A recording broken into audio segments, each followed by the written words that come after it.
I am shocked by all of the lies that was just told there. It was incredible. There was no bus of detainees there at all. Nobody stormed the place. The only storming happened is when that we all know when those guys stormed the Capitol and was arrested for what they did and were released. The congresspeople were invited there.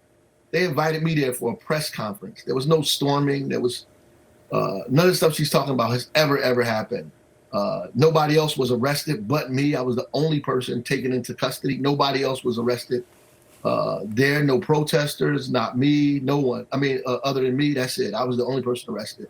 And I was allowed to leave the facility, first invited in, then allowed to leave the facility.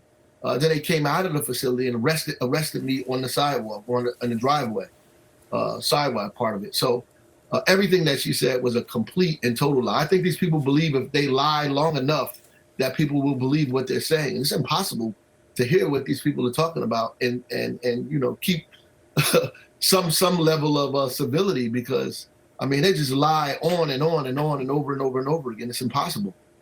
What is your reaction to what, at least to me, is a new accusation that there were members of Congress who body slammed ICE officers, and that there's video of that coming and potentially charges coming?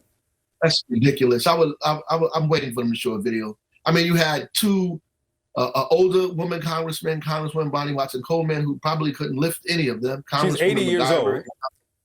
Right, Congresswoman MacGyver and Congressman Menendez. None of those people body slammed any officer. If you see somebody falling in the video, it's an ICE officer throwing one of the people who was observing down to the ground.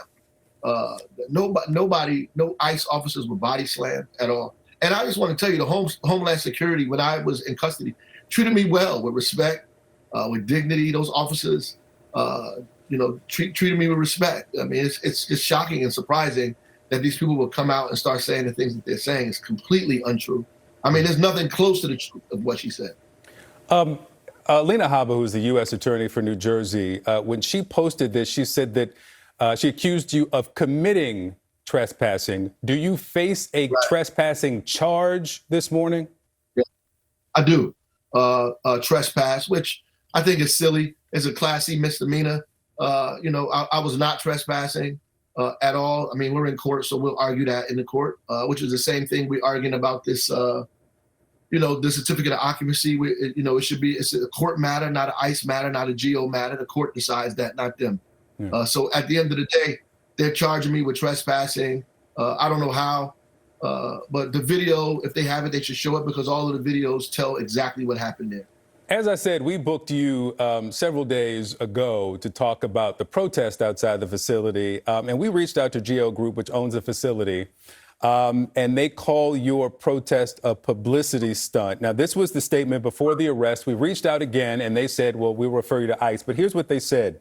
They call it a politicized campaign by sanctuary city and open borders politicians.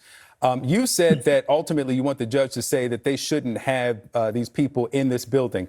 Is this about compliance for you that makes sure that, the fire exits are all accessible?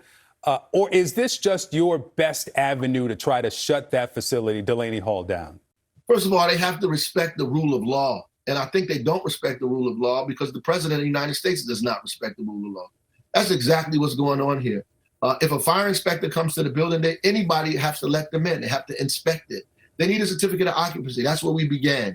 They don't have one. They have an old one from 20 years ago. Our municipal law says it has to be updated every year. They refuse to follow our laws. They refuse to allow inspectors in. At first, I allowed the inspectors to go there without me. They would not let them in. I began going with them to gain entry. They refused to let us enter. We post the building, and we're in court. We're in court resolving this matter. So when they say we have a certificate of occupancy, that's in question. And the proper authority to resolve that question is a court, right? The court, the rule of law has to do that. They don't do what they want to do and supersede the courts or undermine the courts. And that's exactly what's happening here. And that, more than anything, is really the crux of the issue, not only in Newark, but all over the country, right? We could disagree on immigration policy till we blue in the face. We can argue back and forth, but the Constitution is the Constitution, right? The Bill of Rights is the Bill of Rights. Due process is due process, and the courts and the balance of power is what America stands on. Is what separates us from the rest of the world, and they have to follow that. They can't just arbitrarily decide which laws they follow and which laws they don't, which processes they agree with, which ones they don't. You know, it's rare for a mayor of a city the size of Newark to be outside of a facility with a bullhorn about a certificate of occupancy or violations to local ordinances.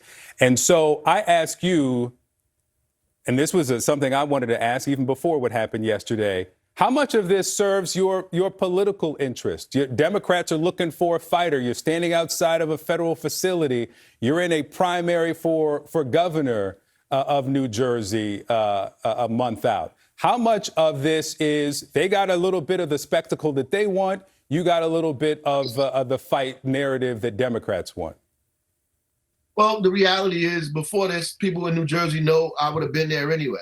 I've been fighting this. This is who I am. Has nothing to do with the season that we're in. Has completely to do with the residents of our community. The protesters are out there every day. We go out there, we walk past them, we do our job, we leave. I speak to them because they asked me to. Do I want to say something? And I do. I come out there with the fire inspector every morning. I'm out there for 20 minutes at tops, and then I leave. The protesters are there. They have a right to protest. They have the right to do that and have a right to address them when I see them, right? But I do my job, which is make sure we get entry. We don't gain entry, we leave. And the purpose of us doing that, frankly, is to, when we get to court, to show and prove that they have denied us entry over and over again, lawful entry to this place. They've denied us. And we want to be able to create a pattern. And we do that every single day and post the building. And those protesters out there every single day. They was there before I started coming to that building, and they're going to probably be there, after this thing is said and done. And they have a right to be there.